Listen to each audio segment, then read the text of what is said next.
YFL alarms. Hey guys, we got a Dyson smoke alarm. It's a Dyson 300. The manufacture date is unknown and the expiry date is unknown. Comment what year this smoke detector was released. Now it's time to test the smoke alarm.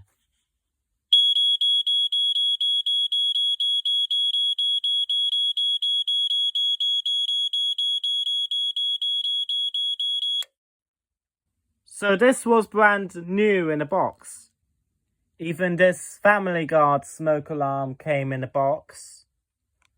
And the BRK.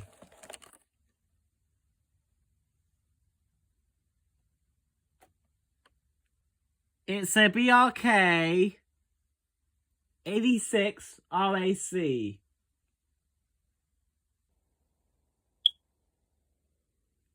As you can hear the chirp noise, that means the battery is low.